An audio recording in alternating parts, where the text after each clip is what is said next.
एक जगह में कथा कर रहे थे काली माता के दरबार में, और बलि देने के लिए आया।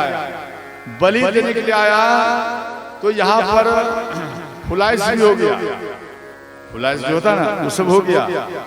और जब काटने का बारी आया तो ब्राह्मण देवता का हार्ट काउंट नहीं किया। अरे एक बार पूछ लो, जो बाबा कथा कर रहे हैं थोड़ा पूछ लेना चाहिए, क्यों यहाँ मानस पाठ हो रहा है।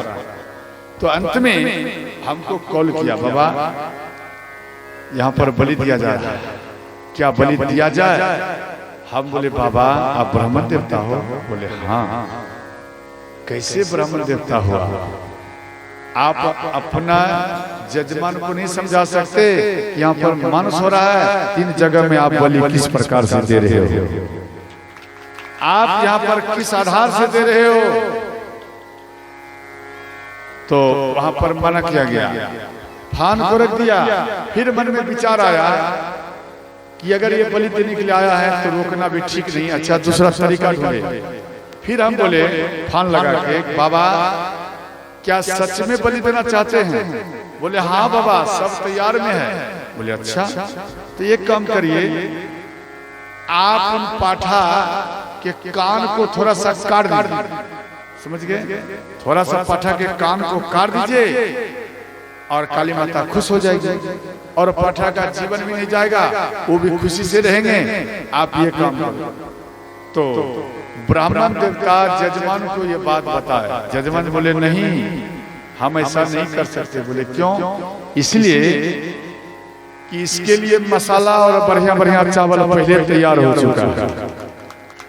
आप बताइए, विचार करिए अपने हृदय में, सीने में हाथ रख के, आप सीने में हाथ रख के बताइए क्या आपने सही किया? क्या आपने सही किया? आपने सही नहीं किया, आपने बहुत बड़ा गलत किया।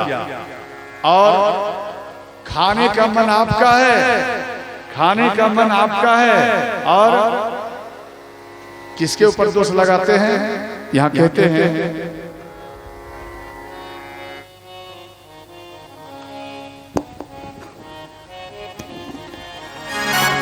जरा सोच समझ अभिमान, चदरिया पुरानी हो गई। जरा सोच समझ अभिमानी, चदरिया पुरानी हो गई।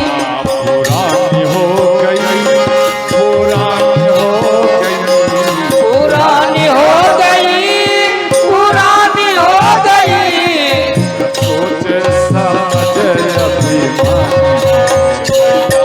पुरानी हो गई। जरा सोच समझ अभिमानी, चदरिया पुरानी हो गई।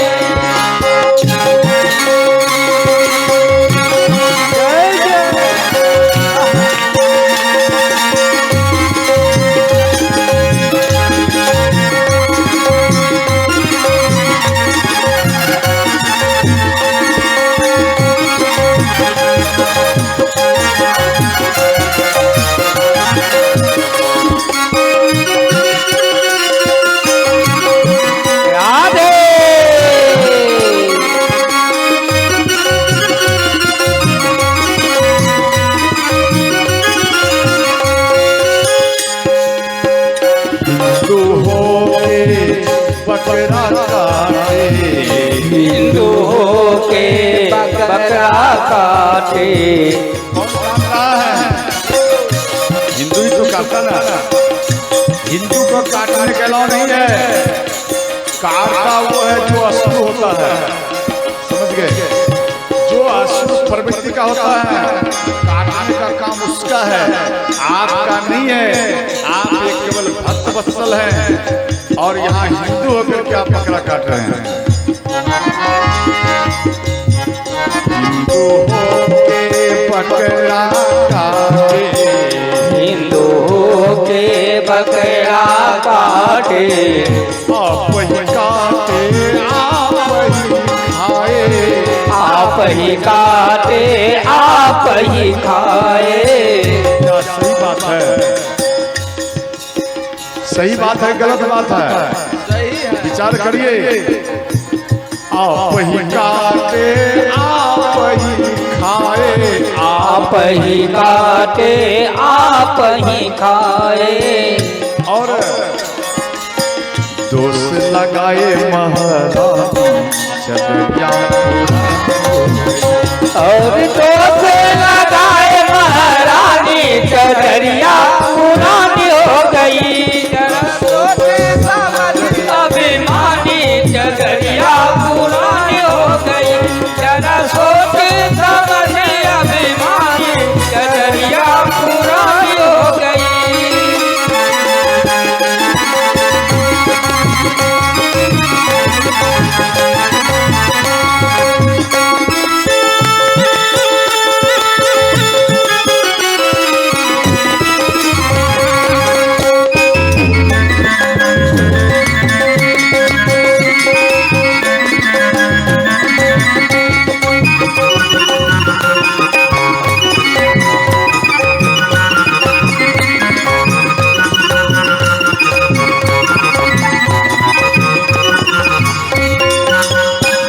ध्यान देना,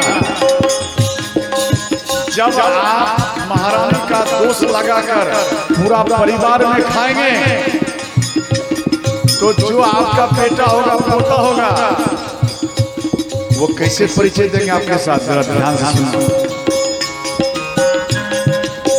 वो आपका पोता काशी जाएगा, काशी पूजे मथुरा पूजे, काशी पूजे मथुरा पूजे, काशी पूजे मथुरा पूजे, काशी पूजे मथुरा पूजे। मात पिता के काहू न पूजे, मात पिता के जाऊ न पूजे, मात पिता के कोई न पूजे, मात पिता के कोई न पूजे। है जिंदगी खरिए निशानी चदरिया जिंदगी निशानी चदरिया पुरानी हो गई। जरा सोच समझ अभिमान चदरिया पुरानी हो गई। जरा सोच समझ अभिमानी चदरिया पुरानी हो गई। वो बालक काशी पूजे मथुरा पूजे, लेकिन महापिता को वो नहीं पूछता है। क्यों? आप पहले से ही उनको ऐसा लाइन में भेज दिया कि पूजा पाठ ही भूल चुका है। समझ गया? पूजा पाठ भूल गया तो माँ का क्या पूजन करेंगे?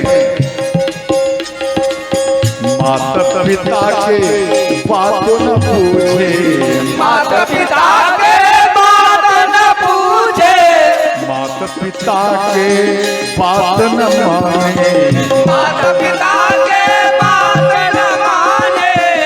जो कहे जो सच पतियाए, जो कहे सच पतियाए, जो का पत्नी, समझ गए?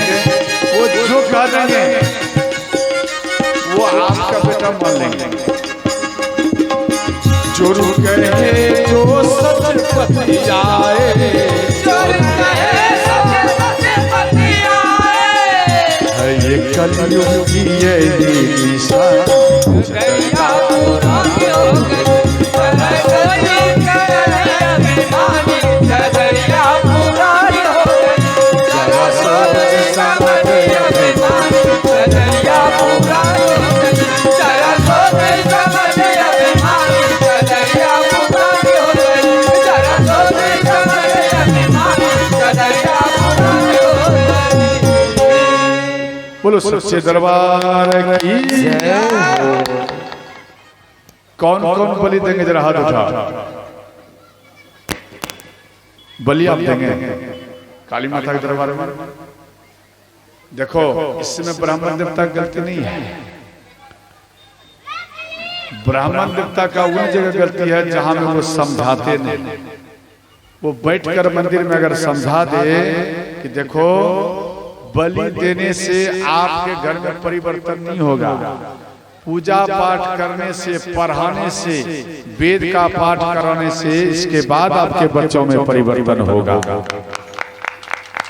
आप बलि दे दिया। कई व्यक्ति क्या करते, हे काली माता एक पठवा दूंगा हमको पास करा देना।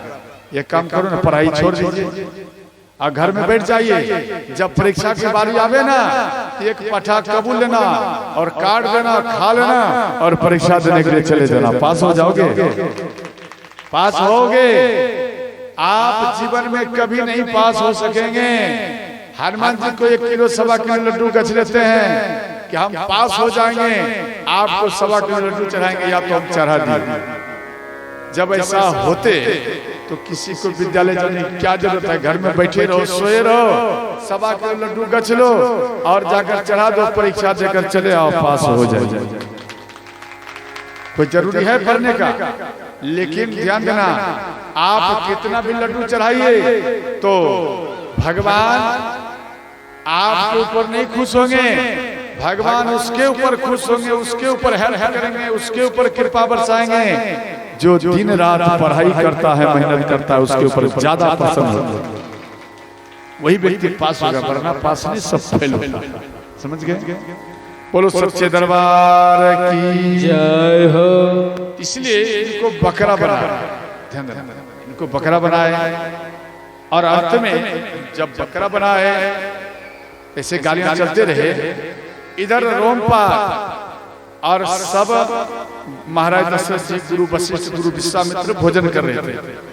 तो रोमपाद कहते हैं, गुरु जी इस भोजन में स्वाद नहीं है, भोजन अच्छा नहीं लग रहा है। भोजन केलेऊ में जो बैठाया, बोले इसमें भोजन में स्वाद नहीं लग रहा है। बोले कैसे? इतना बढ़िया भोजन और कहते हो नहीं। इधर सब केलेऊ में बैठे, रोमपाद कहते गुरु जी भोजन अच्छा नहीं लग रहा है। तो गुरु विश्वामित्र बोले, हे रोमपाद सावधान, भोजन इतना सुंदर जनक महाराज ने दिया है और आप कहते अच्छा नहीं है। बोले सच कह रहा हूं। तो गुरु वशिष्ठ बोले सावधान, अगर कोई जनकपुर की माता सुन लिए तब तो बखेरा खड़ा हो जाएगा, गालियां सुनते रहना। इतने में एक वृद्ध माता सुन ली और उधर ध्यान देना, सिद्धि भगवान राम को गालियां देती हैं। भगवान राम को कहती हैं,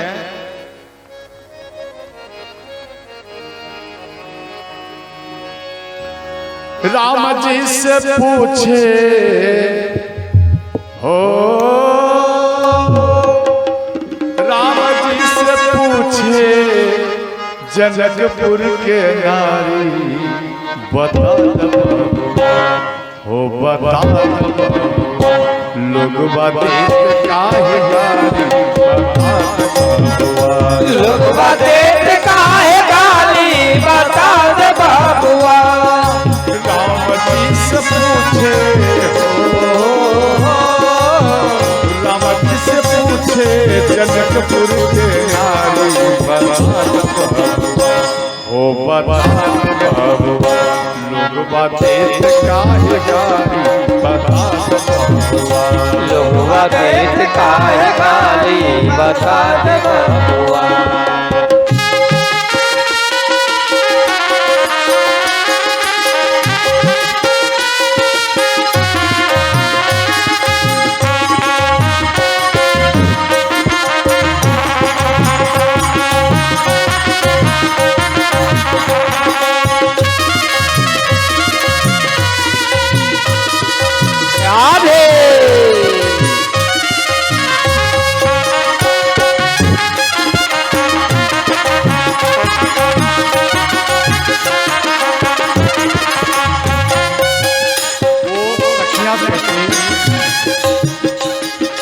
तोहरा से पूछूं मैं आहो धन सुधारी, तोहरा से पूछूं मैं आहो धन सुधारी, तोहरा से पूछूं मैं आहो धन सुधारी, तोहरा से पूछूं मैं आहो धन सुधारी। भाई गोर काहे, एक काहे कारे बता हो बता लोग बातें काहे गाली, लोग बातें काहे गाली, बता दे बाबुआ। लोग बातें काहे गाली,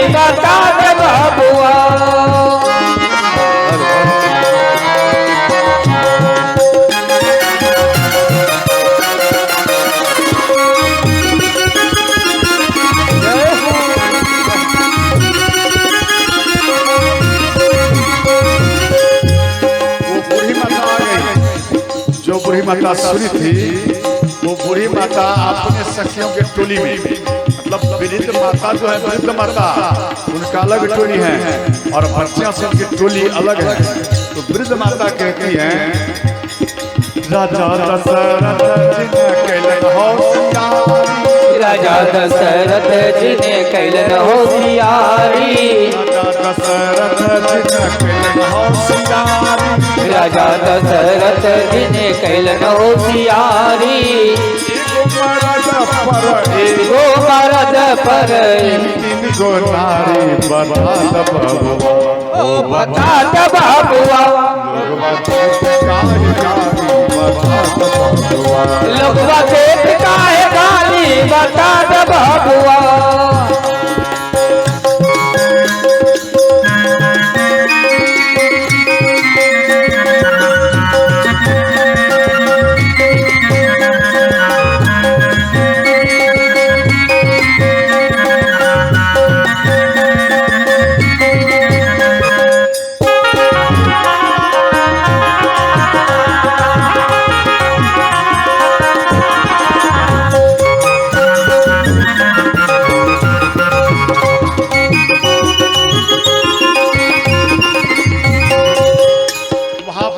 वशिष्ठ को देखकर माताएं कहती हैं, एक बात जानती हो सखी? बोले क्या? ये बूढ़ा बाबा के पकल पकल दाढ़ी, ये बूढ़ा बाबा के पकल पकल दाढ़ी। जैसे ही बोले ये बूढ़ा बाबा के पकल पकल दाढ़ी, तो गुरु वशिष्ठ कहते हैं, रोमपाद तेरे कारण अब हमारे ऊपर गाली पड़ेगा। तो रोमपाद कहते हैं, गुरु जी भोजन बहुत स्वादिष्ट है, जनक महाराज बहुत बढ़िया भोजन दिया है। बोले क्यों नहीं, गालियां हमें पड़े और भोजन का स्वाद तुझे लगे, अच्छा किया है। ये बूढ़ा बाबा के पकल पकल दाढ़ी, ये बूढ़ा बाबा के पकल पकल दाढ़ी, बूढ़ा बाबा के पकल पकल दाढ़ी, ये बूढ़ा बाबा के पकल पकल दाढ़ी। देखे मैं पातर छितर, देखे मैं पातर छितर, पातर छितर, देखे मैं पातर छितर, थारी भरी थारी बता बबुआ, ओ बता बबुआ, लोगवा देख लोगवा काहे गाली बता दे बबुआ, काहे गाली बता दे बबुआ।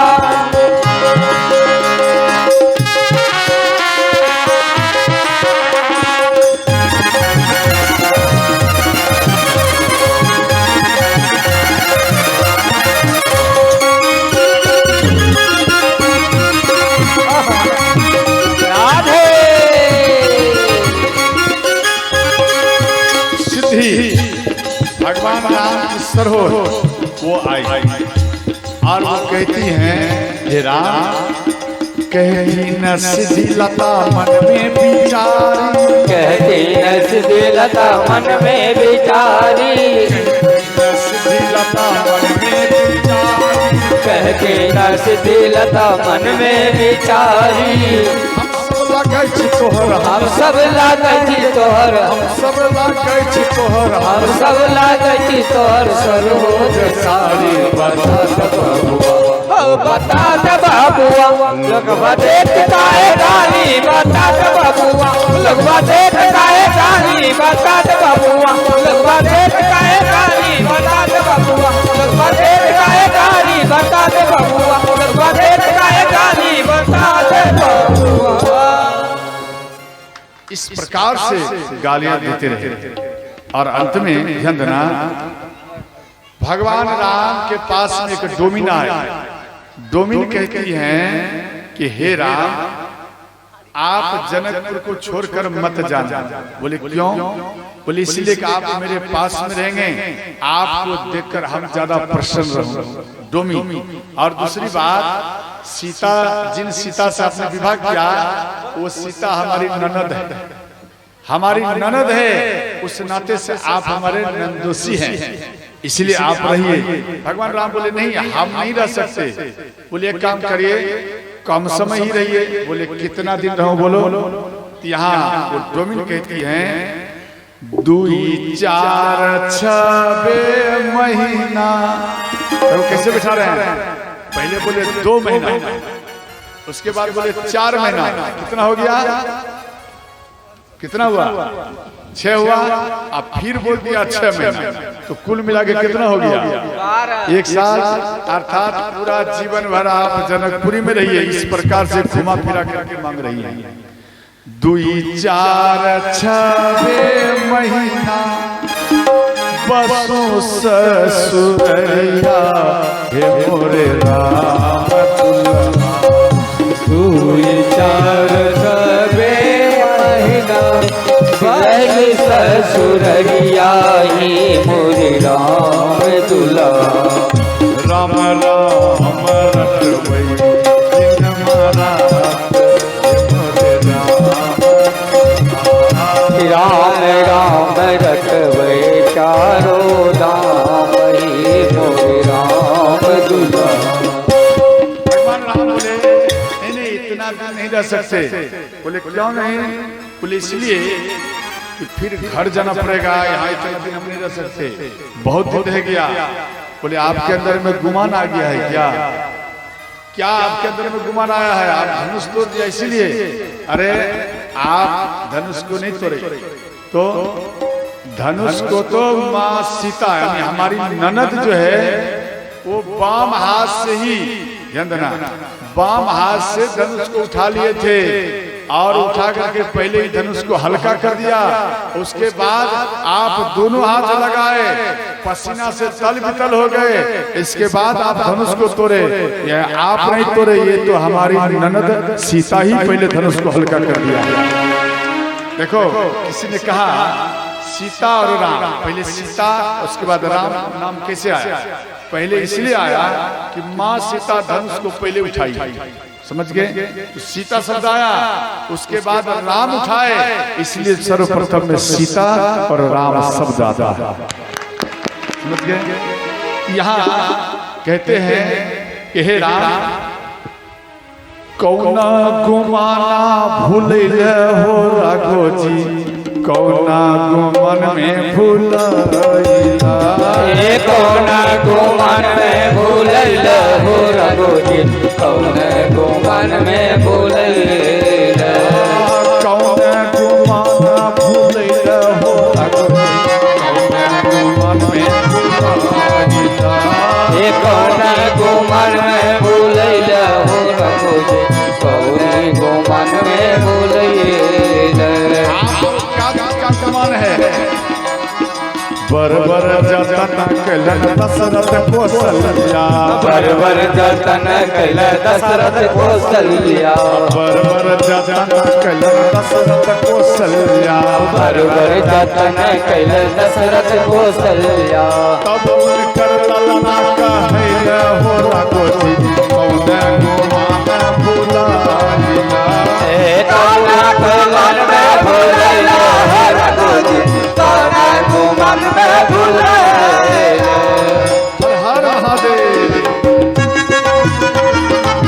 जय हो।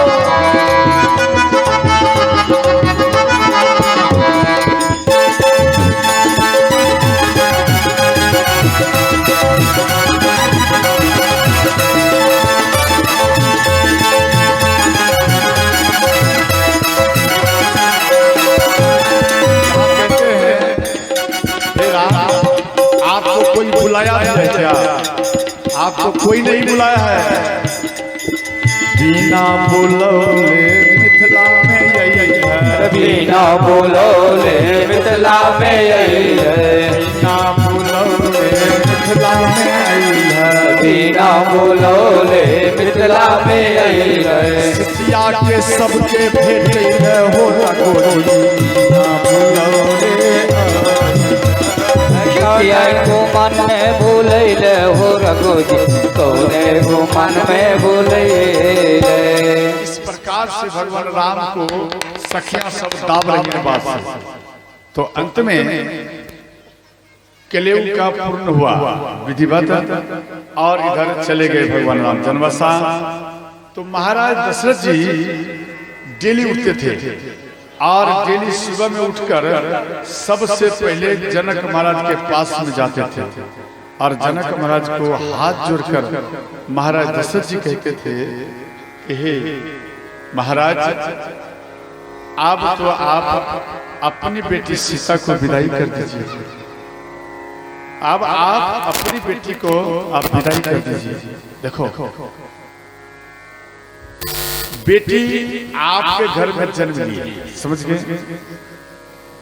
बेटी जब आपके घर में जन्म लिए तो भी आप बेटी के ऊपर उतना ये नहीं झुका, लेकिन बेटी वही धीरे धीरे बड़ी हुई, तब भी आपको कोई फर्क विशेष नहीं पड़ा। और जब आपकी बेटी का रिश्ता कंप्लीट हो गया, उसके बाद आपके ऊपर असर आता है कि अब हमारी बेटी 2 दिन रहेगी, 10 दिन रहेगी, 1 महीना रहेगी मेरे घर में, और मेरे घर को हमारी बेटी छोड़कर चली जाएगी। ये बाद में तब ये महसूस होता। इसलिए और उसके बाद ध्यान देना, जब विवाह हो जाता है तो जब विवाह हो गया उसके बाद जब विदाई मांगता है लड़का वाला, देखो ठीक से विद नहीं हुआ, एक तो सुबह में विवाह होता है और ठीक से विद भी नहीं हुआ, विवाह का जो नियम होता वो पूर्ण नहीं हुआ, केवल सिंदूरदान हुआ और मार करेगा, जल्दी में घुघटाई करेगा, वो करने के बाद बोलेगा जल्दी विदाई करो। देखो महाराज जनक जी 39 दिन के बाद, देखो 39 दिन तक अपार संख्या में बाराती थे, सबको भोजन पवाए, थोड़ा सा भी दुख नहीं हुआ। और जैसे ही बोले हे महाराज अब तो आप अपनी बेटी को विदाई कर दीजिए, जनक महाराज झुक गए, महाराज दशरथ जी के सामने में हाथ जोड़ लिए और चरण को पकड़ लिए और बोले हे महाराज, इतना दिन आप रह गए, कुछ दिन और रह जाइए।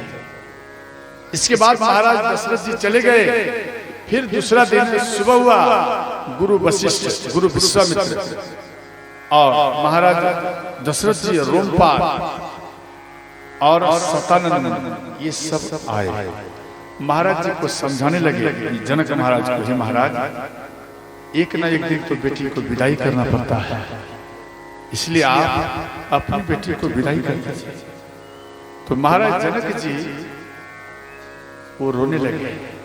देखो बचपन से आपने बेटी को पाले तो आपके आंखों में से बिंदु नहीं आया, जब आपकी बेटी का विदाई का समय आ गया तो वो माँ, वो पिता और वो बेटी भी रोती है। बेटी कहाँ रोती, ध्यान देना, जब वो एक कमरे में बंद हो जाएगा तब वो अपने पिता को याद करके बार बार। देखो बेटी को सबसे ज्यादा चोट कब पहुंचता है, जब माँ कहती ना मानो लड़ गया बेटी में, तो बेटी को एक बात कह देते हैं कि तू तो पराई घर की है, और वो बेटी को चोट पहुंचता है। और वही बेटी जब ससुराल जाती है तो ससुराल में क्या कहते हैं, सास अरे बेटा छोड़, ये पराए घर से आई है। अर्थात आपकी बेटी पूरा जिंदगी पराया घर और पराई सुन करके वो जिंदगी बार बार वो निर्वाह करते रहती है। आपकी बेटी, ध्यान देना, अपनी बेटी को भूल से भी ये मत कहना कि बेटी आप पराए घर की हो। आप अगर ये बात बोलेंगे बेटी को तीर के समान लगता है। आप अपनी बेटी का रिश्ता आपने कहीं जाके कंप्लीट किया और अपने पिता के बात को मानकर, अपने पिता के बात को मानकर, और वो आपकी बेटी जिस प्रकार से आप कहेंगे उस प्रकार से वो तैयार हो जाती है। क्यों? अपने पिता की मर्यादा को रखने के लिए, और वो मर्यादा को रखने के लिए बेटी तैयार हो जाती है कि मेरे पिता का अपमान ना हो। किसी प्रकार का अगर कष्ट भी होता तो वो बेटी सहन करती और अपने पिता के कष्ट को सहन नहीं करते, पिता को बार बार सुख देने का प्रयत्न करती है। देखो, बेटी से बेटा से बेटी भला जाऊं कुलवंती होए, अर्थात जो कुल को जोगने वाली बेटी हो वह बेटा से भी बढ़कर है। देखो, आपके घर में बेटी है, आपके घर में बेटी है और बेटा भी है। मानो रात में आपका तबीयत खराब हो गया, माँ या पिता का, वो बेटी रात भरी जगेगी और अपने माँ और पिता का पंखा करेगी। और बेटा आपका है, ठीक, वो बेटा सोया हुआ है, एक बार भी उठकर ये नहीं कहेंगे माँ आपने जल पिया या नहीं पिया, एक बार भी नहीं बोलेंगे। और बेटी बार बार बोलेंगे माँ क्या जल चाहिए, हे पिता साहब क्या जल पीना है। वो उठ उठ करके बार बार अपने पिता माँ का ध्यान देते थे। और बेटा एक बार भी नहीं। देखो, आपके घर में बेटा है, आपके घर में पुतहू है, बेटा पुतहू नवरात्र किया, ध्यान देकर समझना, नवरात्र होता ना दुर्गा माता का, नवरात्र किया और नवरात्र में वो बेटा, ध्यान देना, वो बेटा जब 10 दिन पूर जाता है, 9 दिन के बाद 10वां दिन, तो कन्या को जमाया जाता है, या 9वां दिन कन्या को जमाते ना, तो कन्या को बुलाते। देखो, जब माँ अपनी बेटी का विवाह कर विदाई कर दिए, कर्ज उठा करके, पिता कर्ज उठा करके विदाई कर दिए और कर्जा इनके ऊपर पहाड़ के समान है। और जब कर्ज वाला आता है तगादा करने के लिए, तो वो बेटा पिता माँ के कर्ज को देख करके अपनी माँ को हटा देते हैं, आप अलग हो जाइए। देखो, माँ और पिता वृद्ध है और माँ पिता को महल से बाहर निकाल देते थे और वो माँ महल से बाहर हो जाती है। वो माँ बचपन से लेकर, पिता बचपन से लेकर मेहनत किया, मजदूरी किया और महल को तैयार किया, किस लिए कि बेटा रहेंगे उनके साथ हम भी रहेंगे। परंतु एक ऐसा मोड़ आ जाता है कि बेटा पुतहू वो माँ और पिता को घर से बाहर निकाल देते हैं। और एक फुस का झोपड़ी बना हुआ है, फुस का, और उस फुस के झोपड़ी में वो माँ और पिता रहते हैं। और वृद्ध हैं, शरीर उनका काम नहीं करता, कर्ज वाला परेशान करते कि बाबा रुपया दे। तो वो वृद्ध पिता वो मेहनत करने के लिए, मजदूरी करने के लिए जाता है। वो पिता मजदूरी करने के लिए जाएगा और माँ साग तोड़ने के लिए जाती है और वो साग तोड़ करके लाएगी और बाजार में या गांव में किसी के यहाँ वो बेचेगी और उस रुपया को इकट्ठा करेगी। और पिता वो जाएंगे, वो किसी के मकान में मेहनत करने के लिए, मजदूरी करने के लिए, और वो रुपया मजदूरी करके आएंगे और वो रुपया को कर्ज वाले को देते हैं। और एक बार उनके पिता, ध्यान देकर समझना, कढ़ाई लिया, कढ़ाई, मकान में काम करता तो कढ़ाई लेना पड़ता। वो कढ़ाई लेकर दूसरी मंजिल पर चढ़ रहे थे, वृद्ध थे, शरीर काम नहीं किया। वो दूसरी मंजिल पे चढ़ते चढ़ते उनका चरण फिसल गया और वो पिता उस सीढ़ी में ध्रांग से लड़कते हुए वो नीचे में आकर ध्रांग से गिर गए। और जैसे ही गिर गए, सिर फूट गया और रक्त बहने लगा। और उसके पास में गमछा था, वो गमछा से अपने सिर को बांध और रक्त को बंद कर दिया।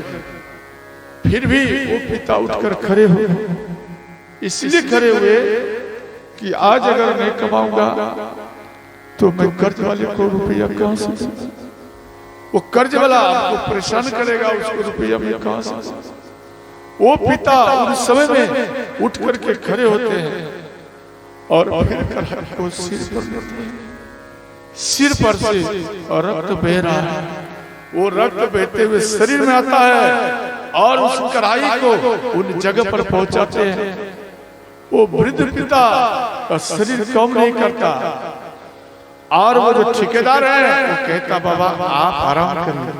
बोले नहीं, हम जब भी रुपया लेता हूँ मेहनत का लेता हूँ, ऐसे रुपया लेना सबसे बड़ा अपराध है, इसलिए बेटा मैं काम करूँगा। वो पिता काम करता, मेहनत करता, मजदूरी करता और अंत में जब वो घर आए उनकी पत्नी देखी, यही स्वामी आपका शरीर लाल कैसे हो गया, आपका ये शरीर लाल कैसे हो गया? तो पति कहते देवी आज आप सिर पर से गिर गए थे, कढ़ाई लेकर गिर गए और हमें ईंट का चोट लगा और ये मेरा सिर फट गया।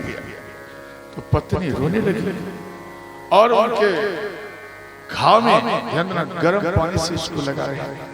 इधर बेटा यंदना और कर्ज वाले आए, रुपया लेकर चले गए। उसके घर में एक मुट्ठी अनाज तक नहीं है। जब माँ और पिता खाएंगे एक मुट्ठी अनाज नहीं है और वो माँ वो पिता बैठ गए और माँ कहती है हे स्वामी आज मेरा बेटा और पुतों का नवरात्र पूर्ण होने वाला है और सब कन्या को बुला रहे हैं, उनको भोजन पवाएंगे और बेटा मेरा आज अवश्य हमको एक टाइम अवश्य भोजन देगा, इसलिए आप मत घबराइए। वो माँ वो सुबह में बैठी है, पिता बैठे हैं और पुतहु और बेटा 9 कन्या को बुलाए और 9 कन्या को उनके चरण को पखारा।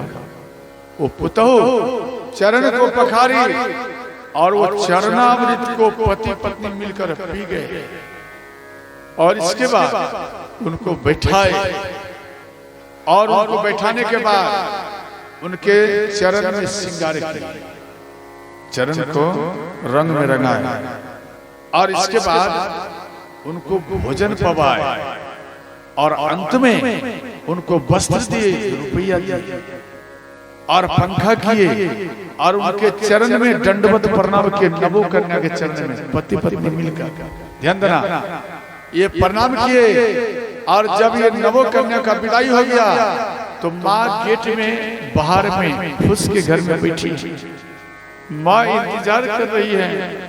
अब ये 9 कन्या चला गया, अब मेरा बेटा आएगा, अब मेरा बेटा आएगा।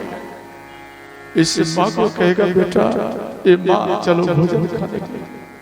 अब कहेगा माँ और पिता सुबह से लेकर शाम बीत गया, एक बार भी बेटा देखने के लिए नहीं आया, माँ भोजन पाया या नहीं पाया। वो माँ बैठी है बाहर में और बेटा पुतहु जब संध्या कालीन हुआ अंधेरा हो गया वो किवाड़ को लगा और किवाड़ को लगाकर ताला लगा। माँ अपने पति को बोली हे स्वामी लगता है मेरा बेटा बदल गया है, मेरा बेटा आज नवरात्र को पूर्ण किया और वो बेटा आज मुझे भोजन नहीं दिया। सुबह से शाम बीत गया कि अब बेटा हमको भोजन देगा और मेरा बेटा किवाड़ को बंद कर लिया। हे नाथ 2 गिलास में गर्म जल पानी किया और गर्म जल करके उसमें थोड़ा नमक दिया और उस नमक देने के बाद ध्यान देना अपने पति को दिए और बोले स्वामी 1 गिलास जल आप पी लीजिए, 1 गिलास हम पी लेंगे। बोले देवी क्या आज रात भर जल पी के ही रहना पड़ेगा? देखो पत्नी भूखा रह जाएगी तो पत्नी को उतना कष्ट नहीं।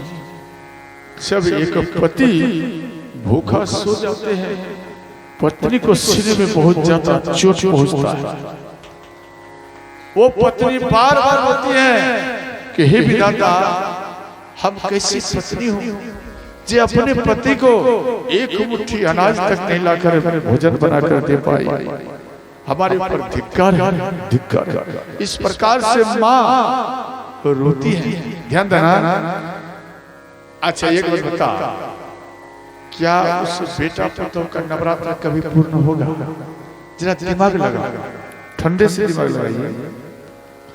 जिस माँ और पिता को आपने भोजन दिया और आप मंदिर में जाकर, दुर्गा माता के मंदिर में जाकर आप भंडारा किया, भिखारियों को दान किया, 10,000 20,000 दुर्गा माता के कमेटी में दिया, पूजन में दिया, मेला में खर्च किया, क्या दुर्गा माता खुश हो जाएगी? आप 1.25 किलो लड्डू दिया या 1.25 क्विंटल लड्डू चढ़ाया, क्या माँ दुर्गा खुश हो जाएगी? माँ दुर्गा खुश नहीं होगी। जब साक्षात माँ दुर्गा आपके घर में है और वो चलता फिरता माँ दुर्गा है, उस माँ दुर्गा को अपने एक रोटी नहीं पवाया तो माँ दुर्गा जीवन में कभी खुश नहीं होगी। आप लाख चाहोगे नवरात्र मेरा पूर्ण हो गया, जीवन में कभी पूर्ण नहीं होगा। और ध्यान देकर सुना है, जीवन में कभी पूर्ण नहीं होगा।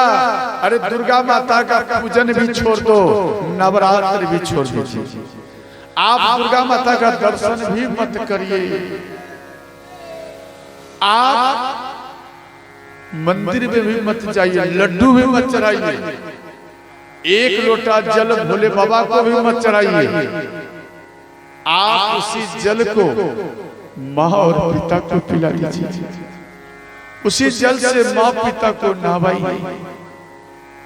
आप जब माँ पिता को उस जल से नहवाएंगे, शिव जी के मंदिर में मत चढ़ाना, माँ पिता को नहवाइए, तो ध्यान देना वो माँ पिता नहीं बल्कि वही भगवान शिव और माँ पार्वती है। उसी जल से भगवान शिव का ही अभिषेक हो जाता है। आप अभिषेक करने के लिए ब्राह्मण को बुलाओगे, 10-20 हजार खर्च करोगे, भंडारा करोगे, भोज करोगे, कई प्रकार का भोजन बनाओगे और तब अभिषेक होगा। अरे यहाँ केवल माँ को राम राम करते हुए आप पिता को नहवा दोगे, माँ को नहवा देंगे, तो वो अभिषेक खेल खेल में ही पूर्ण हो जाएगा। और ध्यान देना, वही बेटी, ध्यान देकर समझना, वही बेटी जब ससुराल जाती हैं तो ससुराल में, ध्यान देना, जब आपकी बेटी जाती है, जैसे आप बचपन से लेकर बड़े तक बकरी को पाले, बकरी छोटा में आई, बकरी को पाले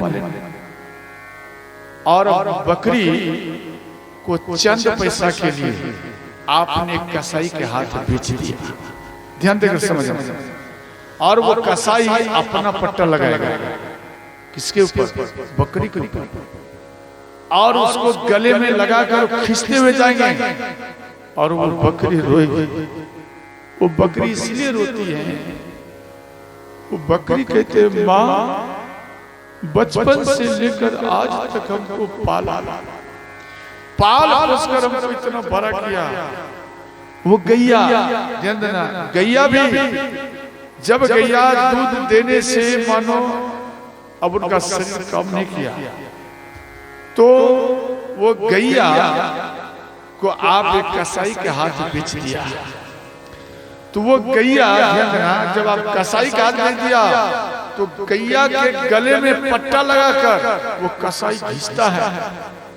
गैया डिकार मार के रोती है, जे मेरे बच्चों, मैंने ऐसा कौन सा अपराध किया, मैंने ऐसा कौन सा अपराध किया जे तू चंद पैसा के लिए आपने हमको कसाई के हाथों भेज दिया। बेटा बता, मेरा इसमें कहाँ अपराध आ? अरे यही ना, दूध नहीं देती हूँ। अरे बेटा, तेरे घर में तेरी माँ है, वो वृद्ध हो गई है, वो भी तो दूध नहीं देती। एक काम करो ना, मेरे साथ अपनी माँ को भी बेच दो, अपनी माँ को बेच दो। लेकिन नहीं बेचोगे, क्यों? उसके मुख में बोल है, इसलिए नहीं बेचोगे? अरे बेटा, गैया आपकी माँ आपको जन्म दिया, 6 महीना आपको दूध पिलाया, 4 महीना 5 महीना 6 महीना आपको दूध पिलाया आपकी माँ। इसके बाद आपको कौन दूध पिलाए? बेटा, यही शरीर है, इसी शरीर से आपको हम दूध पिलाया। अरे वो 6 महीना दूध पिलाई तो वो आपकी माँ हो गई पूछी। इसके बाद पूरा जिंदगी तक हम दूध पिलाए और तेरे शरीर में पावर दिया, और इतना पावर दिया कि मेरा शरीर का पावर घट गया। जब पावर बेटा मेरा घट गया और तू एक कसाई के हाथ में बेच रहा है, बेटा क्या मेरे दूध का तूने यही सिला दिया है, यही परिचय दिया है? बेटा क्या आपने दूध का यही परिचय दिया? अरे बेटा, ये परिचय जिनका नहीं है, वो गौ माता रोती है, डिकर डिकर कर रोती है कि बेटा एक काम करो, आप अपने घर से हमको खोल दो और हम स्वयं अगल बगल में घास चरकर जल पी करके समय को व्यतीत कर लो। लेकिन बेटा, आपके सामने से हम नहीं जाऊंगे। आप गैया को प्रयत्न करना, आप उन गैया को दूसरी जगह जाकर छोड़ देना, समझ गया? अपनी गांव से दूसरी जगह आप देख लेना, सुबह आप छोड़ देंगे, वो शाम तक में गैया आपके दरबार में आकर खड़े हो जाएगी। वो गैया आपको छोड़कर नहीं जाएगी। गैया कहती है, बेटा चाहे मेरा पूरा जिंदगी बीत जाए, जल पी करके रह जाऊंगी, घास मिले या नहीं मिले, लेकिन बेटा अच्छा एक बता, अपनी माँ क्या बेटा से दूर कभी होंगे? कभी नहीं चाहेंगे। उसी प्रकार से गैया अपने बेटा से दूर नहीं होना चाहती है, वो बार बार अपने बेटा के पास में रहना चाहती है। और उसी प्रकार से आपकी बेटी के, ध्यान देना, आपकी बेटी के साथ विवाह हुआ तो आपकी बेटी को कसाई के समान खींच करके ले जाता है। और जब आपकी बेटी जाती है, देखो आपकी बेटी आपके घर में रही, पूर्ण परिवार के बीच में रही, खेली कूदी, नगर में घूमी, और वही आज बेटी अकेली आपके घर से निकल करके, ध्यान देना, आपने विवाह किया और अनजान जगह में जाकर के आपकी बेटी अकेली वहां पर रहती है। अगर ससुर ठीक नहीं मिला, सास ठीक नहीं मिली, ननद अगर ठीक नहीं मिली, और विशेषकर पति अगर ठीक नहीं मिली, वो आपकी बेटी, जब आपके दामाद दारू पी करके आते तो आपकी बेटी उसको मना करती है कि आप दारू क्यों पीते हैं? आप विवाह के टाइम में बोले थे कि हम दारू शराब नहीं पीता हूं, और आज आप परिचय इस प्रकार से क्यों दे रहे हैं? तो वो पति, ध्यान देना, आपकी बेटी को झोटा पकड़ कर और उसको जमीन में घसीट कर उसके बाद लात से, प्रहार से उसको मारते हैं। और वो आपकी बेटी सास के पास में गई शिकायत करने के लिए, वो सास भी एक तमाचा लगा देती है। आपकी बेटी को वो भी तमाचा लगाती हैं, ससुर वो भी तमाचा लगाते, ननद भी तमाचा लगाते हैं। आपकी बेटी बीच में बैठी है और चारों तरफ से तमाचा खाती है, और वो बेटी रोती है और कहती है कि हे पिताजी, आपने लाखों रुपया खर्च करके हमारा विवाह किया, एक सुंदर घर देकर दिया, और आज आपकी बेटी बीच में बैठी है, जिसका जो इच्छा होता है, और वो डंडा से आज आपकी बेटी को पीट रही है। आज आपकी बेटी को बीच में रपेट रपेट कर पीटती है पिताश्री। देखो, पूरा समाज आपकी बेटी से विरोध हो जाए, पूरा परिवार विरोध हो जाए, आपकी बेटी सहन कर लेगी, अगर आपकी बेटी से अगर आपके दामाद यानी उनके पति अगर उसके तरफ नहीं है, उस बेटी का जीते जी वो पूरा जिंदगी एक नरक के समान स्रोत में बीतता है। एक जीवन साथी अगर आपको नहीं मिला तो समझ लेना आप नरक में हैं। अगर आपका जीवन साथी आपके तरफ है तो पूरा परिवार अगर एक तरफ है, कितना भी डंडा बरसाएगी, ध्यान देना, कितना भी इनको डंडा बरसाएंगे तो भी आपकी बेटी हंसते हंसते उन कष्ट को सह लेगी। और यहाँ आपकी बेटी को पीटता है, और इसके बाद बेटी को लाने के लिए, ध्यान देना, आपकी बेटी को यानी आप अपनी बेटी को लाने के लिए जाते थे, और आप जब गए दरवाजे में हैं और आप अपने समझी से बोलेंगे कि हमारी बेटी को आप विदाई कर दीजिए, तो वो तुरंत बोलेंगे जब आप अपनी बेटी को विदाई कर दिया, दान कर दिया, तो फिर आप यहाँ क्यों आए? आप जाओ, अभी हम आपकी बेटी को विदाई नहीं करेंगे। इतना डांट से करेंगे, इतना फटकार से कि पिता रोने लगते हैं। और ये समाचार अगर बेटी को मालूम पड़े तो बेटी आकर पिता के चरण में गिर जाती है और रोती है और कहती है, हे पिताश्री, हाथ जोड़कर विनती है, आप चले जाइए, आपको विदागरी मानो हमको नहीं दे रहा, आप चले जाइए, हम किसी प्रकार से परंतु मेरी माँ को आप समझाना, मेरी माँ के आंखों में आंसू दे, मेरी माँ को ये मत बोलना कि आपकी बेटी आपके याद में रोती है, ये मेरी माँ को मत बोलना, मेरी माँ को बोलना आपकी बेटी प्रसन्न है, खुश है। पिता अपने बेटी के पीठ में देख लिया, हाथ में देख लिया, जो पिटाई करता ना डंडा से का दाग देख लिया, तो पिता बोले, बेटी ये आपके पीठ में कैसा है लाल लाल? तो वो बेटी कहती, पिता ये कुछ नहीं है, उनको झापती है अपने बस्तर से, झापती है, बोले बेटी हमको पहले बता ये क्या है? जब ये बात पिता जान जाते हैं तो पिता तरफ तरफ के धड़ाक से वो जमीन पे गिर जाते हैं। हे विधाता, हमारे अंदर में ऐसा कौन सा कमी था, या हम विवाह में ऐसा कौन सा कमी किया जो स्वागत नहीं किया, जे हमारी बेटी को इतना कष्ट दे रहा है? इसके बाद आपका दामाद आपसे मांग करता है।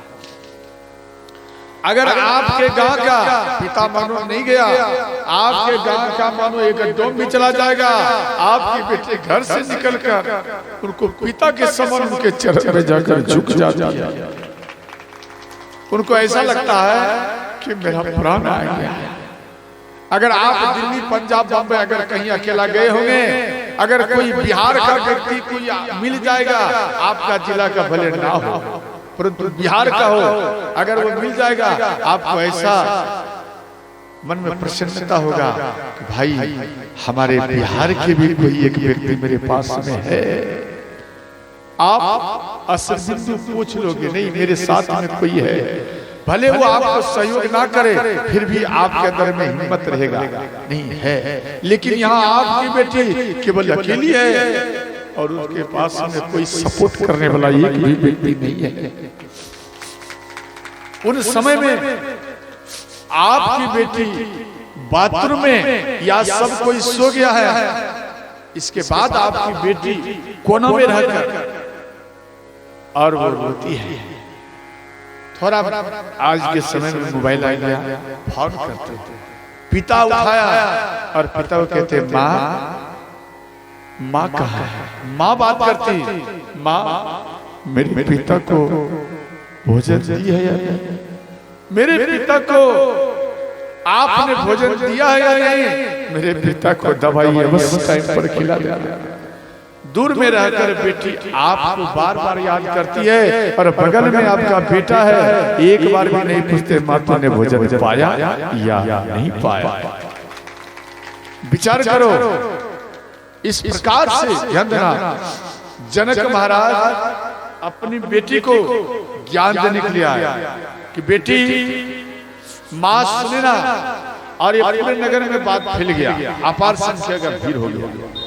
माँ सुने ना, सीता को गोदी में ले लिए और यहाँ बेटी को समझा रहे हैं, बेटी आप ससुराल में जाना तो सर्वप्रथम में बड़े बुजुर्गों को, बच्चों को भोजन पावाना, और बेटी अंत में आप भोजन पाना।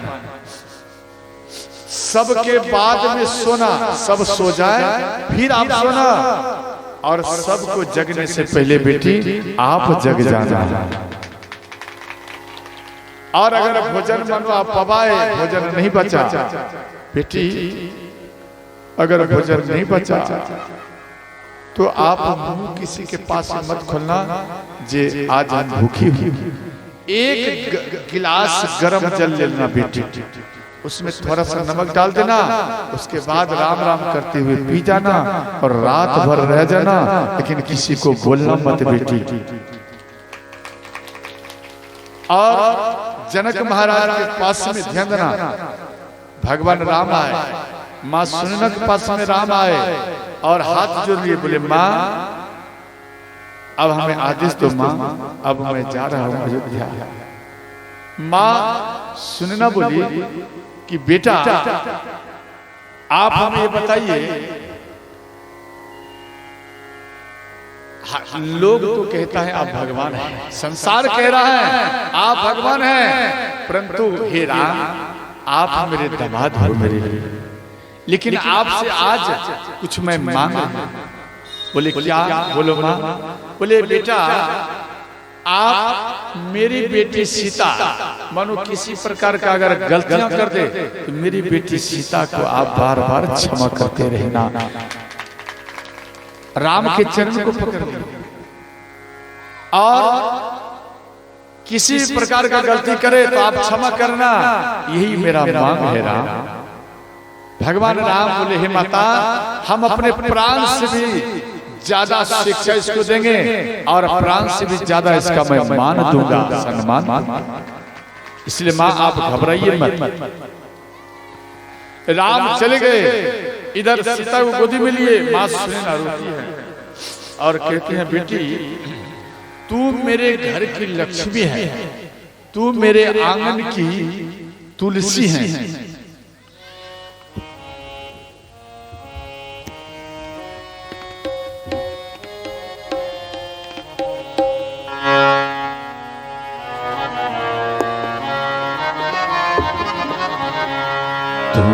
लक्ष्मी मेरे आंगन की,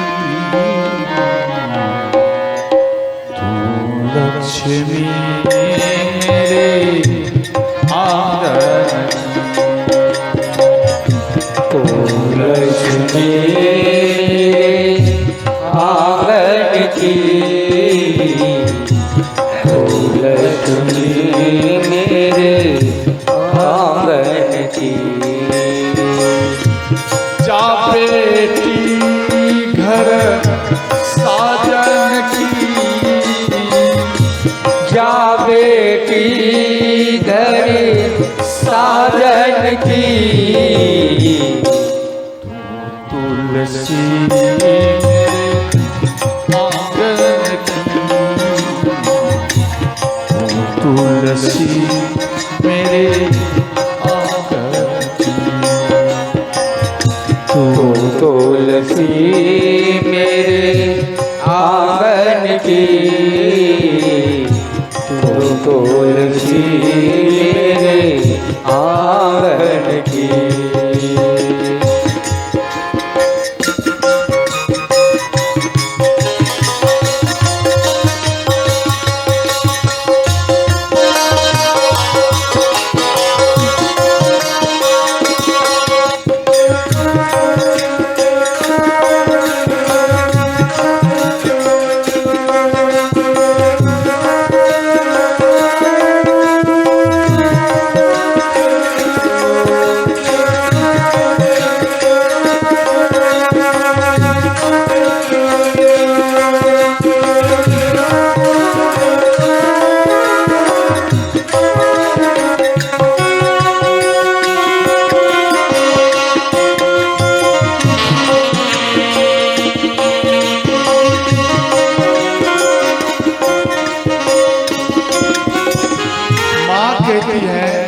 और पिता कहते कि बेटी आपके ऊपर जितना कष्ट आने वाला है या बाधा आने वाला है, बेटी आपके ऊपर ये कष्ट बाधाएं ना आवे।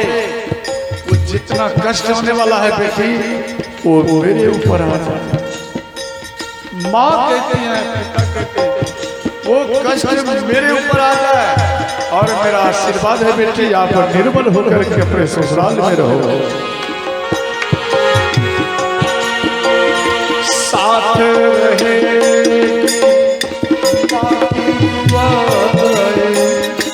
दूर रहे सारी बुराई, साथी रहेगी माँ की दुआएं, दूर रहेगी सारी बलाएं। नन्ही कली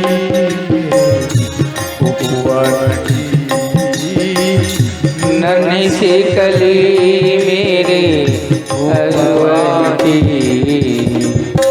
तो लक्ष्मी मेरे आंगन की, तो लक्ष्मी मेरे आंगन की। जा बेटी घर साजन की, जा बेटी घर साजन की, तुलसी मेरे आंगन की, तुलसी मेरे आंगन की, तो तुलसी मेरे आंगन की, तो तुलसी मेरे आंगन की। माँ कहती है बेटी जब आप छोटी थी ना, छोटी तो उस टाइम में आप बिछावन पर मल मूत्र कर देते थे और उन मल मूत्र को हम साफ कर देते और वस्त्र भीग जाता था बिछावन, और बेटी उन भीगे हुए वस्त्रों पर हम सो जाते थे और सूखे हुए वस्त्रों पर बेटी उस बचपन में आपको सुनाया करती।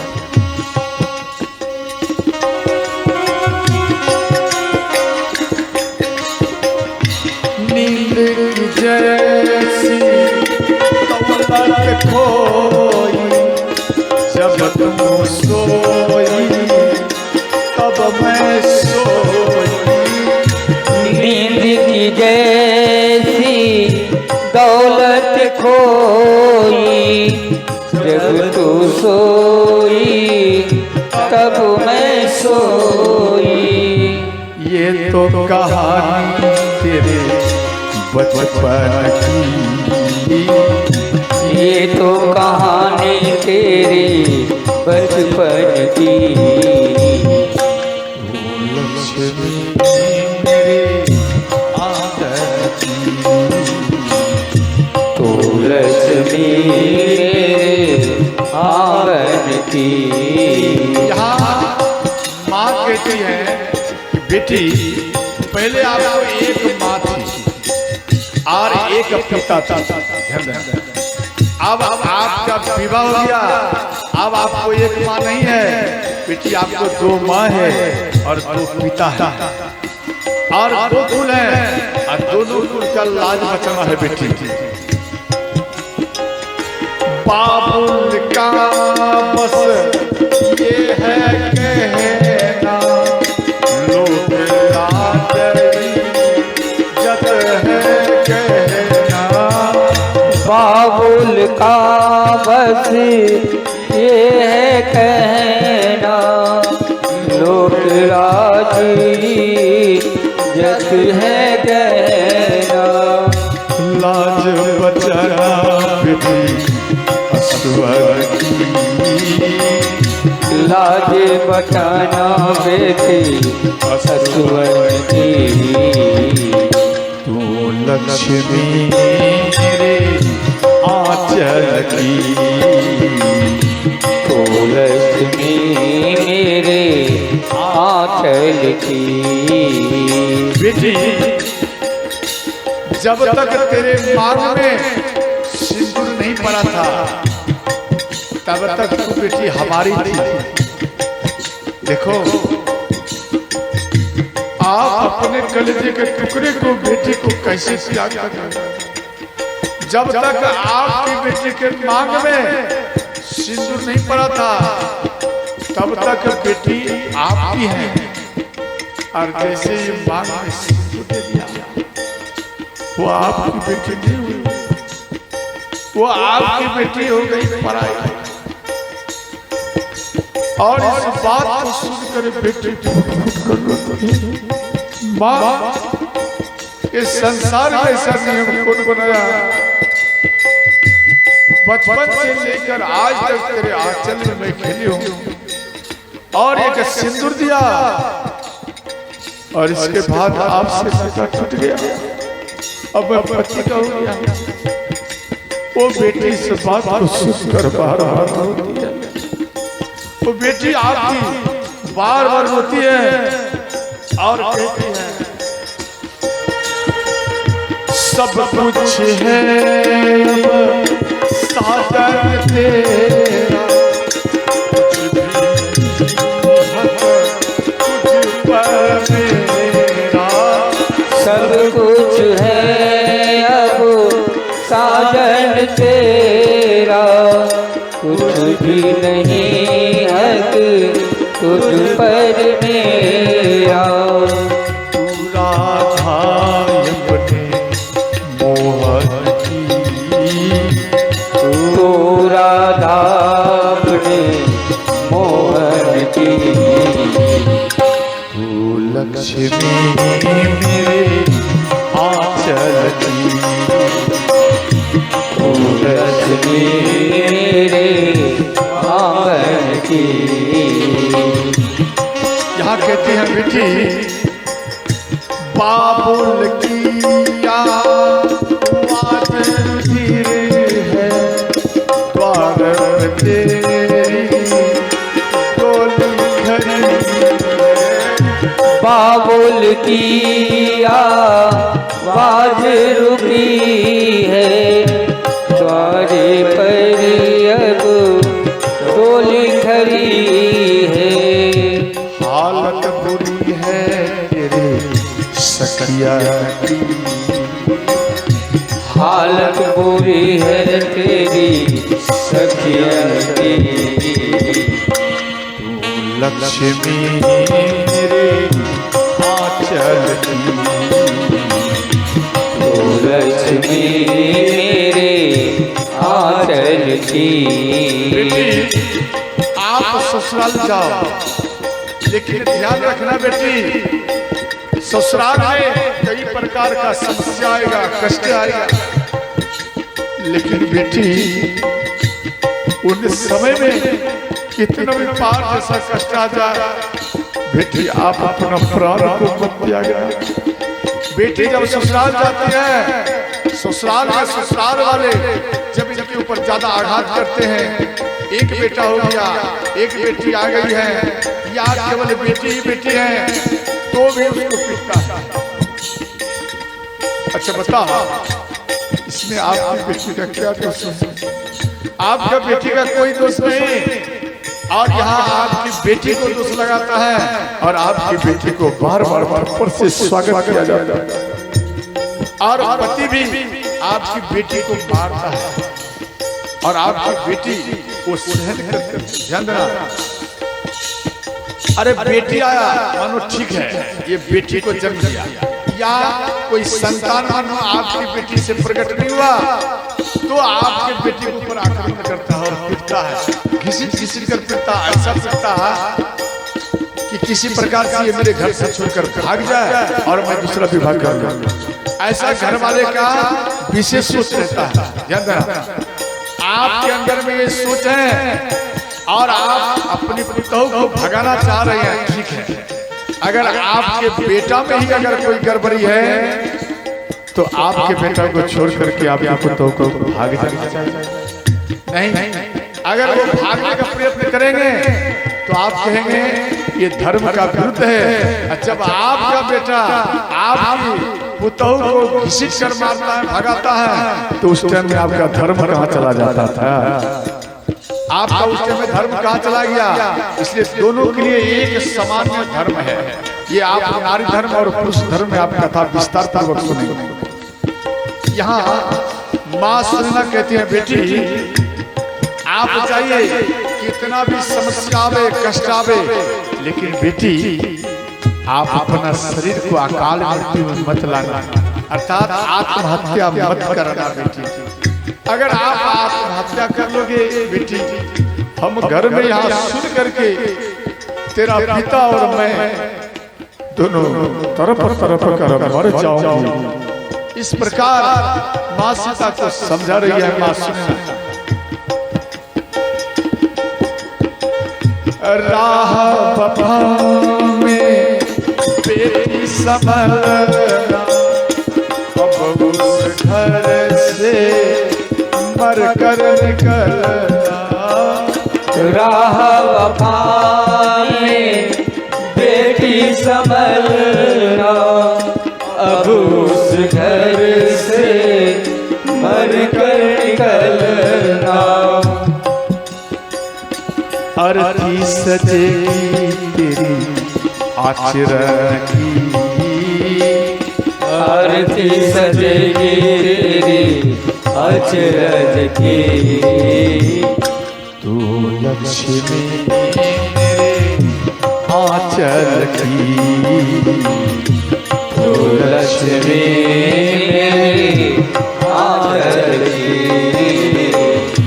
जा बेटी घर साजन की, क्या बेटी घर साजन की। तू लक्ष्मी मेरे आंगन की, तू लक्ष्मी मेरे आंगन की। तू लक्ष्मी मेरे आंगन की, तू लक्ष्मी मेरे आंगन की। इस प्रकार से आपकी बेटी से आप विदाई करते थे। ध्यान देना, देखो आप अपनी बेटी को विदाई करिए, परंतु ध्यान रखना आप जो कुछ बेटी को देना चाहते आप अपने हाथ से मत दीजिए, आप अपनी पुतोह के हाथ से दिलाइए। जब आपकी पुतोह के अंदर में आदत बन जाएगा ननद को विदाई के टाइम में कुछ देना चाहिए, तो आपके मरने के बाद भी आपकी पुतोह आपकी बेटी का स्वागत करेगी। अगर आप अपने से देंगे, जब तक आप जीवित रहेंगे तब तक आपके बेटी को कुछ मिलेगा, सम्मान मिलेगा, भाव मिलेगा। और जब आप मर जाएंगे आपकी बेटी आपके दरवाजे में आएंगे और कोई किवाड़ नहीं खोलेंगे, तो आपकी बेटी निराश होकर के वो पुनः ससुराल में वो वापस चली जाएगी, वो रोते हुए वापस जाएगी। इसलिए अपनी पुतोह के हाथ में दो, जो कुछ दो और दान कराइए, अपनी बेटी को दिलाइए, तो बेटी पूरा जिंदगी भरी आपके मरने के बाद भी वो सदा खुश ही खुश रहेगी। कई माताएं, कई बेटियां का अगर माँ चली गई, पिता चले गए, तो उनका ससुराल भी छूट जाता है, उनका ससुराल छूट जाता और कोई उनका स्वागत नहीं करते और ना कोई उनको बुलाने के लिए आते हैं, और वो बेटी आपका तरफ तरफ कर रह जाती है। इसके बाद ध्यान देना, माँ सीता को सखिया हाथ पकड़ कर लेकर के जा रही है और एक पालकी मन कहार में बैठने के लिए जा रही थी। एक तोता मैना पाली थी माँ सीता सोने के पिंजरे में। वो तोता मैना वो रोती है और कहते हैं, माँ आप कहाँ जा रही हो और हम भी आपके साथ जाएंगे। बार बार खिलाने लगे। माँ सीता के कान में आवाज आए, माँ सीता डोली पर से उतर कर तोता मैना को सोने के पिंजरे से बाहर की और माँ सीता बोली आज से तोता मैना आप आजाद। बोले क्यों? बोले इसलिए अब हम जनकपुरी छोड़ कर अब हम पियर घर जा रहे हैं, तेरा कौन ख्याल रखेगा, तुझे कौन खिलाएगा, इसलिए आज से आप आजाद हो, अब आज से आजाद। वो सुग्गा को उड़ा दिए, वो सुग्गा उड़कर फिर माँ सीता के पास में आ गया और कहने लगे हे माता आप जहां जहां जाएगी हम भी तेरे साथ साथ वहीं पे जाऊंगा, हम जनकपुर में नहीं रहूंगी। माँ सीता बोली देखो आपको जनकपुर में रहना पड़ेगा, हम आपको आशीर्वाद दे रही हूँ कि तेरे कंठ में मेरा आवाज का वास होगा। अगर कोई जनकपुर वासी मेरे वियोग में अगर प्राण त्यागेगा तो मेरे आवाज से आप उनको सावधान करना, ये आवाज सुनकर वो नगरवासी प्राण को नहीं त्यागेंगे, ये मेरा आशीर्वाद है। वो तोता मैना के कंठ में अपना आवाज दी। इसके बाद माँ सीता पालकी में बैठे और वो डोली में बैठे तो कहार व्यक्ति होता, कहार तो एक कहार इधर एक कहार इधर। अब माँ सीता का कहार को उठा रहे हैं तो कहार उठ नहीं रहा, बहुत प्रयत्न किया नहीं उठा, तो 10 व्यक्ति इधर गिरा 10 व्यक्ति इधर, और उसके बाद उठने लगे तो माँ सीता नहीं उठी। 20 व्यक्ति दोनों बगल फिर गया और फिर भी माँ सीता के इन कहार को थोड़ा सा भी नहीं टसमस कर पाए।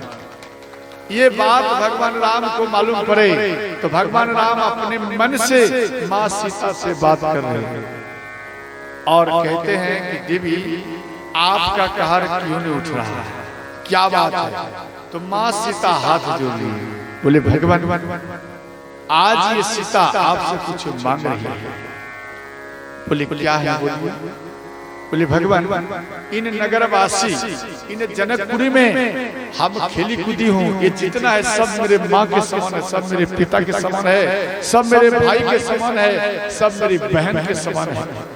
यहाँ के पशु पक्षी समेत हमको बहुत सम्मान किया है, इसलिए मेरा एक मांग है भगवान, जब हम साकेत लोग को जाऊं तो जनकपुरी में जितना व्यक्ति है और जितना व्यक्ति आवे और जितना व्यक्ति हैं, अगर इनका मृत्यु हो तो ये सब साकेत लोक में हमको चाहिए, ये सब साकेत लोक में जाना चाहिए, इधर उधर कहीं नहीं। साकेत लोक में थोड़ा कर्म मानो कम किया हो या ज्यादा किया हो, फिर भी जनकपुर में वो जन्म लिया है तो वो व्यक्ति हमको साकेत लोक में चाहिए भगवान, यही मेरा मांग है। भगवान राम बोले देवी तथास्तु, ऐसा ही होगा। अंत में ध्यान देना, इसके बाद इतने में कहार आए, माँ सीता के चरण में गिर गए, बोले माँ क्या हमसे कुछ गलती हो गया, हम आपके कहार को नहीं उठा पा रहे। कहार होने लगे माँ सीता के चरण को छूकर, और इसके बाद ध्यान देना, तो माँ सीता रोते हुए बोली कि भैया अब आप कहार उठा। जब अंतिम समय आता है बेटी का जाने का, उस समय में बेटी फूट फूट कर रोती है। माँ सीता वो फूट फूट कर रोने लगी, और जब रोने लगी सखियां सब भी फूट फूट कर रोने लगी। माँ छाती में पीट पीट करके रोती है कि बेटी आज हमारी जा रही है, मेरा कलेजे की टुकड़ा जा रही है। इस प्रकार से माँ सुनना बार बार रोती है। जनक महाराज एक पिलर में सिर पटक कर रोते हैं कि आज हमारी बेटी जा रही है। भाई कैसे अपने बेटी के वियोग में कैसे माँ रोती है, बोल कर रोती है, और पिता वो धारण करके रोते हैं, और पिता इधर रोते हैं तो कोई नहीं जानते, माँ रोती है तो सब कोई जानता है। इधर जनक महाराज फूट फूट कर रोने लगे और बोले भैया अब इन कहार उठा, अब उठ जाएगा। जैसे ही उठाए ध्यान मात्र 2 व्यक्ति, तो ऐसे लगा कि माँ सीता इन पालकी में बैठा ही नहीं है, कहार में माँ सीता बैठा ही नहीं है। और ये केवल हम लेकर जा रहे हैं। माँ सीता फूल से भी ज्यादा हल्की हो गई सोता। ध्यान देना, हम लोग जो जन्म लिया है इन जगह में, ये सब जनकपुर में पड़ता है, मिथिला में, समझ गए? हम सब बड़े ही भाग्यवान हैं, बड़े ही भाग्यवान हैं जो मिथिला नगरी में जन्म लिया। और माँ सीता जो है वो मेरे पूर्वज की बेटी है, वो मेरे पूर्वज की बेटी है। आप अयोध्या में जाना, हम गया, माँ सीता को मूर्ति में देखे, ऐसा लगा ये हमारी बहन है, ऐसा महसूस हुआ। जब आने लगे तो राम को देखकर हम जितना नहीं रोया, उससे ज्यादा हम माँ सीता को देखकर बार बार रोया। माँ सीता को देखकर रोया, क्यों? हे माता सीते, आज मैं आपको छोड़ करके जा रहा था, ना जाने फिर हम अयोध्या कब आएं। अंत में नंदना जब जा रहे हैं पालकी लेकर, तो अपार संख्या में बाराती भी जा रहे हैं, सबसे पीछे महाराज दशरथ जी हैं। और कुछ दूर जाने के बाद उनका महाराज दशरथ जी पीछे पलट कर देखे तो महाराज जनक जी जा रहे थे, तो बोले भैया रथ को रोको। महाराज दशरथ जी उतर गए। जनक महाराज को हाथ जोड़कर बोले, हे महाराज, अब इतना समय हो, काफी दूर आप आ गया है, आप एक काम करिए, आप वापस चले जाइए। तो महाराज जनक जी बोले, हे महाराज, मेरी बेटी सीता जा रही है, चलिए कुछ दूर और मैं छोड़ दूं।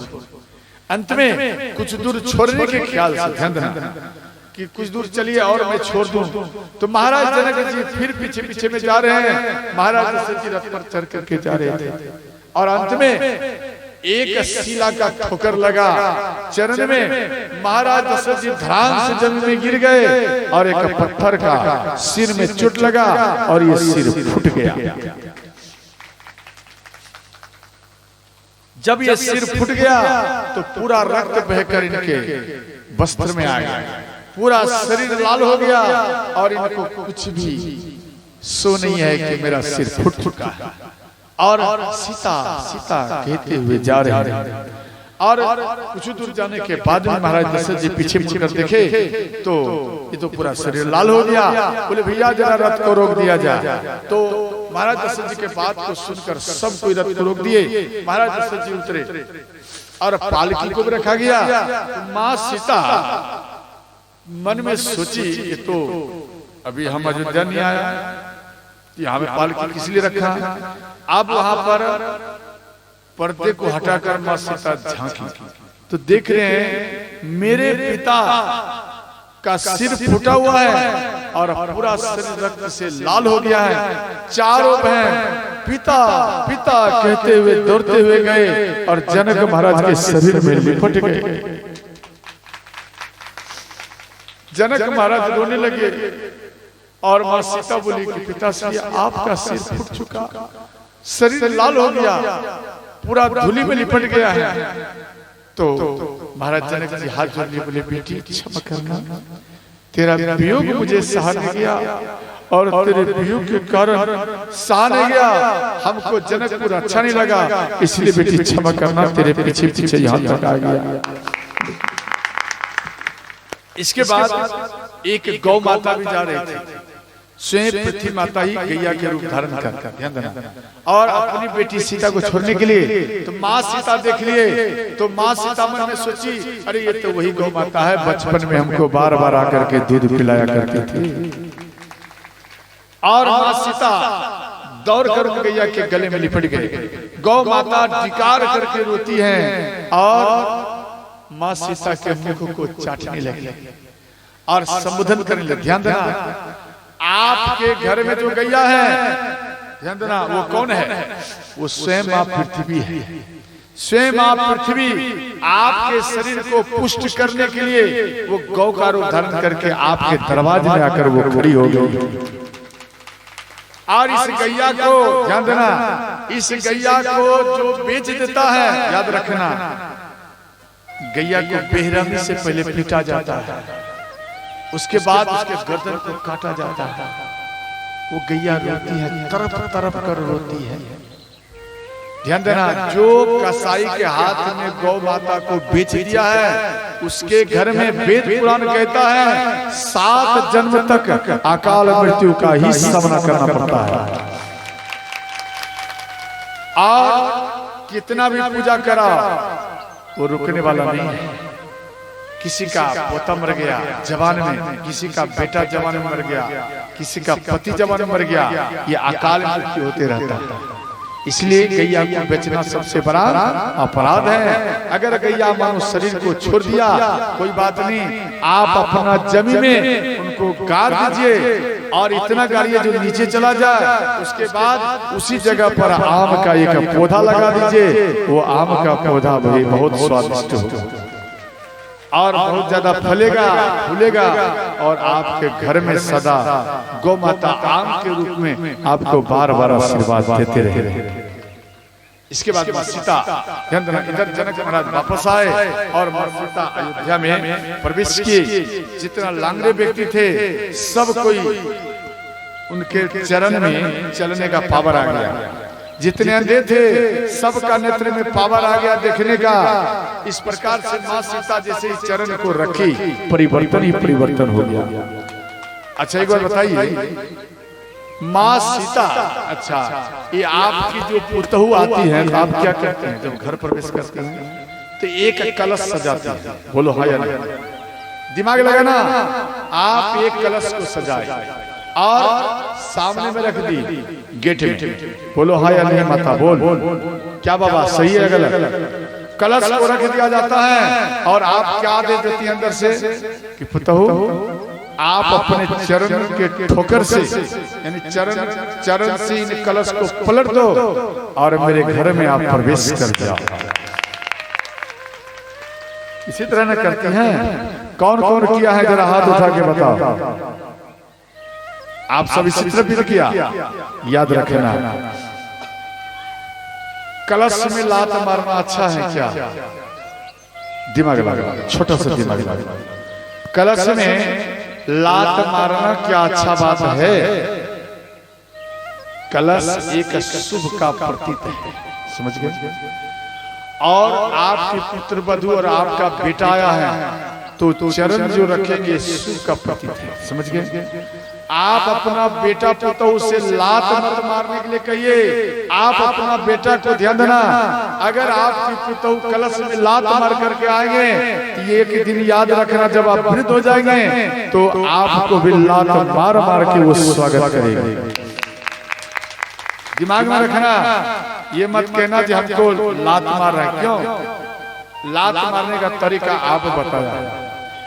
और आपकी पुतहू आवे तो आप इतना दिमाग लगाओ, बेटा पुतहू को बोलिए कि बेटा पुतहू आप इन कलश को उठाइए दोनों और जहां में आपका पूजा स्थल है वहां पर रखिए और साल भर उनका पूजा करिए।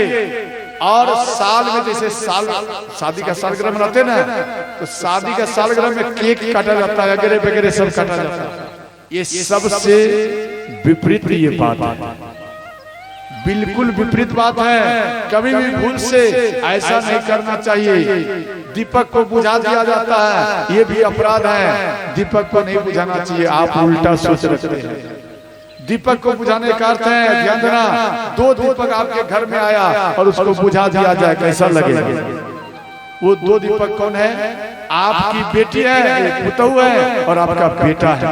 वो दोनों दीपक आशीर्वाद दो, ये दीपक सदा जलते रहे, प्रकाश करते रहे। और कलश को लेकर वहां रखिए, साल में उन कलश को पूजा कर परिवर्तन करिए और उनमें सालगिरह मनाइए और सब कोई मिलकर बैठ करके भजन करिए, रामायण पाठ कराइए। ये ठीक है, भंडारा व्रत कराओ, लेकिन इतना काम करिए तो पति पत्नी में प्रेम बढ़ेगा और उन दोनों का आयु ही श्रोताओं बढ़ेगा। और ध्यान देना, इस प्रकार से करना चाहिए। तो माँ सीता का इस प्रकार से विधिवत ये महल में प्रवेश कराए। इसके बाद सब माँ मिल करके ये माँ कौशल्या, माँ सुमित्रा, माँ कैकेयी राम को घेर कर बैठ गए और बोले बेटा आपने तारका को कैसे मारा? आप हम बताओ, तारका को आपने कैसे मारा?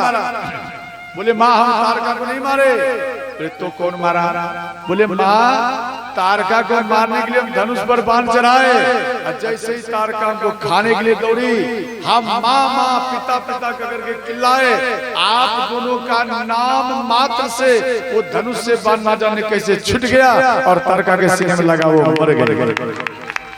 हम नहीं मारे, ये आपके नाम के प्रभाव से सोते ही तारका मर गए। माँ के कई बोली, बेटा तेरा अभी तक आदत नहीं सुधरा है, करता तू है लेकिन नाम किसी और का तू लगा देता है, तेरा भाव अभी तक परिवर्तन नहीं हुआ। इसके बाद माँ ध्यान देना, माँ कौशल्या कहती है कि बेटा जा दिन गए तुम ही बिनु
देखिए, परंतु श्रीकृष्ण रामायण में दिया गया है और घट रामायण में दिया गया है कि माँ कौशल्या कहती है कि बेटा जितना दिन बिना आपके देखे गया ब्रह्मा जी मेरे आयु में लिख दे।